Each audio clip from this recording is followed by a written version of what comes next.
This is a piece called Clear Cut from a zine from a couple years ago.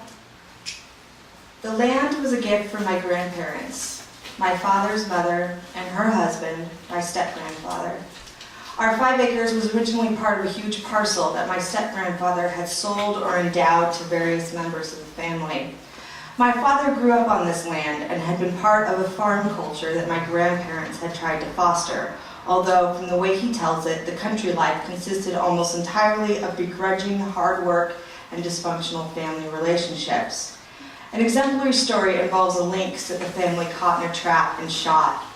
I grew up fearing its snarling pelt, all mothballed and angry, in my step-grandpa's closet beneath the stairs. I asked my father why they'd set traps in the canyon in the first place, and he couldn't give me an answer.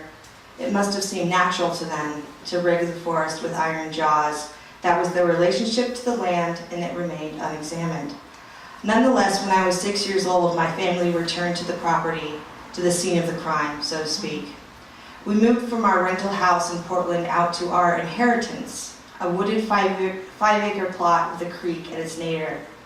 My parents took a sloping swath of it from the forest, planted grass, a double-wide mobile home, and enough gravel for a short driveway. The trailer was nailed together like 2 halves of a plywood whale, and like a family of Jonahs, we moved in. Plans for the property never fully materialized, at least whatever plan there ever was. My father and mother were always the half-hearted homesteaders, more interested in creating a warm family environment than in working us very hard. We raised ducks for a while, but our dog grew fond of playing with them until they stopped breathing, so we got rid of the ducks. The one goose we ever kept we had to set free down at the Sandy River on account of its knack for biting and chasing the children. My father stuck a faded black sock over its head and set it in the back seat of our red station wagon. The goose's confused, bobbing silhouette is my last memory of it. Most dogs, besides the beloved Daisy, she was hit tragically by a car, were given away or put down because they attacked a neighbor child or dug up prize-winning daffodil bulbs. To our credit, we were successful at keeping a large collection of semi-feral cats alive. Those 5 acres, with all its promise and beauty, remained for our stay untapped, although appreciated in our own way. My father attempted to plant grapes in 10-gallon buckets. There was a box garden. But in the end, land, like the children, were allowed to run wild. We harvested blackberries from the lawn's edge, where the sun, grass, and forest met. We ate huckleberries and sour grass under threat of diarrhea. We ran barefoot through the woods and waded in the cold, dark creek. We slid on our backs down its muddy slopes and its slushy sledding trails. And because this land became our playground and not our farm, each new thing was a discovery, a novelty, never an aberration or another item on the to-do list of the caretaker. The land was our caretaker, our storyteller, our new and exciting daily adventure. I was recently talking with my dad on the phone, and he told me that he'd heard on the news that 3 local high school students were rushed to the hospital because they'd ingested poisonous hemlock. Someone told him it was wild parsley. My father grunted in disbelief.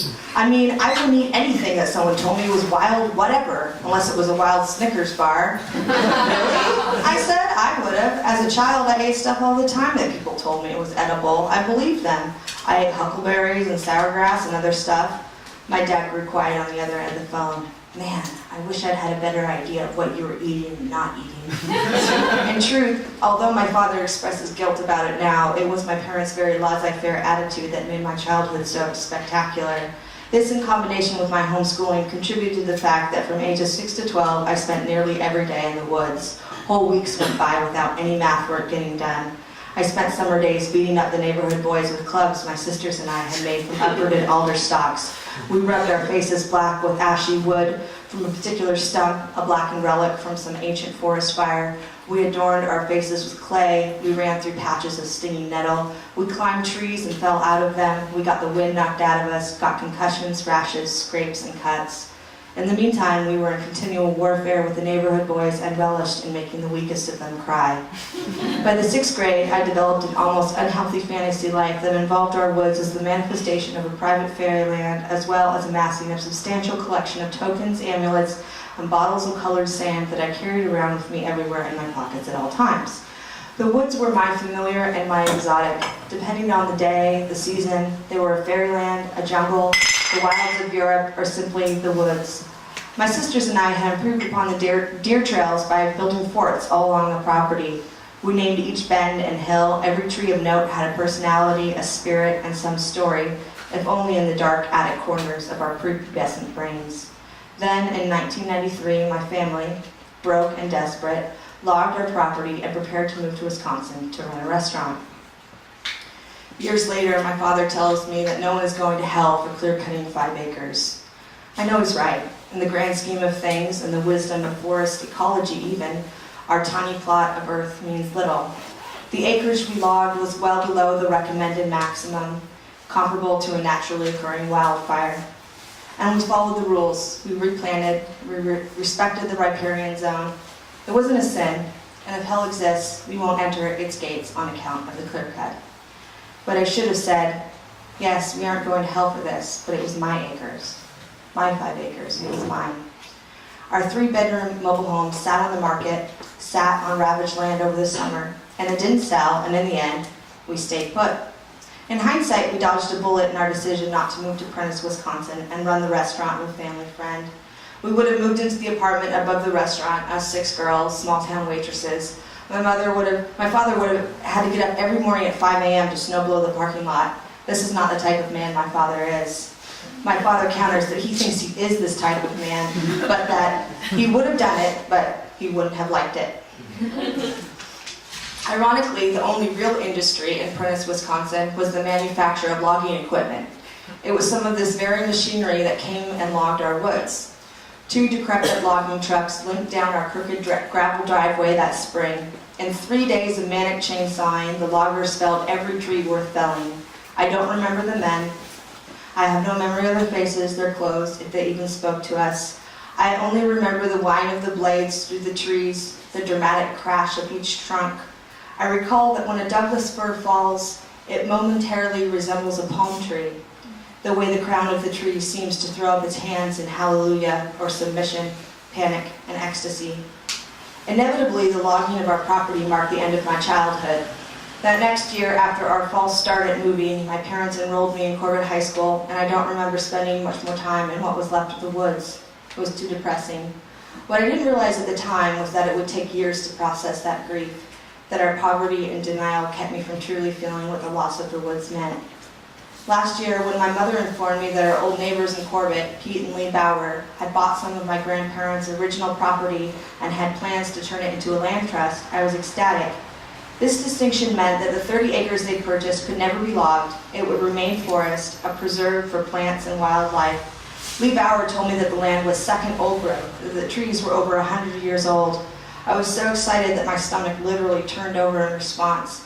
I couldn't wait to see it and walk its trails, wander all the way down to the creek. The purchase meant that I now had unlimited access to my woods again, and at its simplest, the purchase seemed to me redemptive, a chance to get back those lost years. This at least was justice, I thought, an opportunity to right the wrongs wrought by my family's poverty and desperate decisions. I made arrangements to drive out to Corbett and tour the property with Pete, Lee's husband. Pete and I sat down in the kitchen and discussed his plans for the property. You'll see when we go down there that if this forest had been managed properly, the trees would be a lot healthier. It needed to be thinned, but it never was, Pete said, fingering his cup of coffee in his family's dining room. I inwardly cringed. This is not at all what I had expected. Thinned? What exactly did he mean? The term smacked of forest management, a euphemism for our insatiable need to control nature. I shrugged. Oh well, maybe I was being too nostalgic. I decided I would take this for what it was, a tour of my childhood stomping grounds. I looked forward to seeing my old friends, sword ferns, huckleberry, mother logs, mushrooms, devil's walking stick, and salmonberry. Pete, his 8-year-old son Gustav, and myself walked down to the woods and headed towards the creek. Now, we should all be aware of our surroundings on our walk, Pete said to Gustav and I, holding his hands out dramatically. I saw some bear scat down here yesterday on my walk, and we don't want to sneak up on a bear. This surprised me. I'd never seen a bear in all my years growing up on the property. The wildlife was like that. Population fluctuated all the time. Raccoons would flourish, and the next year it was coyotes, chipmunks in one year, and squirrels the next. As we walked down to the creek, into the ever darker forest, I immediately began pointing out familiar plant species where they grew next to the trail. But when I asked Pete about them, he was at a loss. He didn't seem to know a lot about the undergrowth. He instead directed my attention to the trees, the size and space between each one, the different species. All around us grew alders, Douglas firs, cedars, and hemlock. It became apparent that Pete's vision for the land was very different than my own. I was obsessed with the variety of plants growing everywhere, but Pete was focused on the trees, his idea of what a forest was.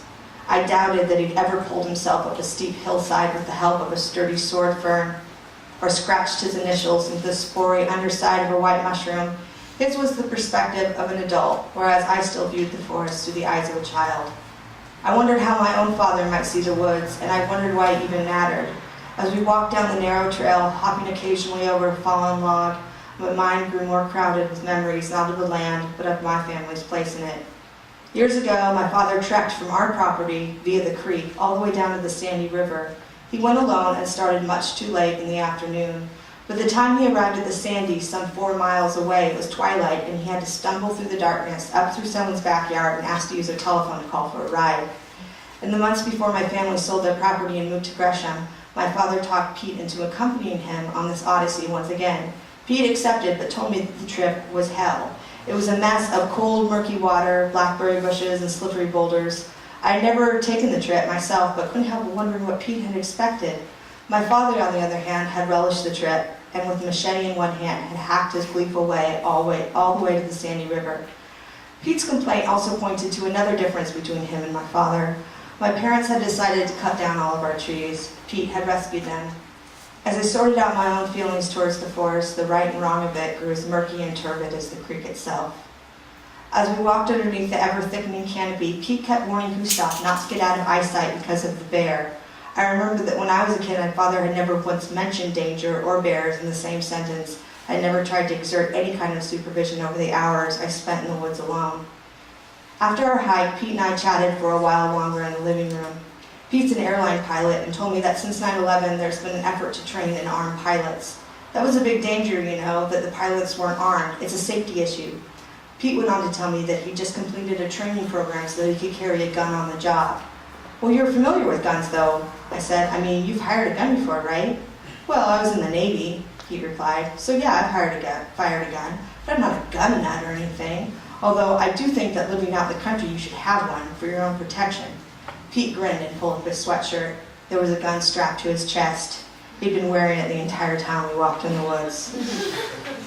I'm not sure what expression passed over my face in that moment. I'm sure it was a mix of shock and bewilderment. Pete and I talked a little bit more about the forest, and he told me I could come up and visit anytime I wanted. I appreciated his hospitality, but puzzled over our conversation all the way home. How could two people with such similar intent to protect the forest have such divergent reactions to it? Both of us loved the land, and yet we were at home in it so differently. Was I overly naive? Was Pete totally paranoid? I had hoped for this visit to be redemptive, to be a homecoming, to be the salve on my childhood wounds. It had proved instead to be a trip into Pete's psychology, a primer in forest management, and not at all what I had in mind. Would my feelings about my family's decision to clear-cut our land ever be resolved? In the end, I realized that aside from my own naivete, Pete and I had much in common. We both saw the forest, what we put into it, our own image, our own preoccupations. Our views were as much shaped by the actual forest, the objects and the life forms, as our expectations, our fears, and our idea of family. One of my favorite poems is Carmel Point by Robinson Jeffers. The California poet is famous for his romantic life of solitude in a tower by the sea. What I like about Jeffers' poem is that he describes an unsympathetic natural world, a world that doesn't care about humans, a world that exists separate from our concerns. And my quest to get back to the communion I'd had with nature as a child, I'd forgotten this important lesson. The land is just a land. It exists outside of our love, our fear, our devotion, and is thankfully ignorant of all our misguided intentions. At the end of his poem, Jeffers writes, "We must uncenter our minds from ourselves. We must unhumanize our views a little." But I wonder if this is even possible. My own quest to redeem my childhood sorrow only led me into a confrontation with my father and Pete. It didn't lead me into the woods, or at least my woods. My woods are gone.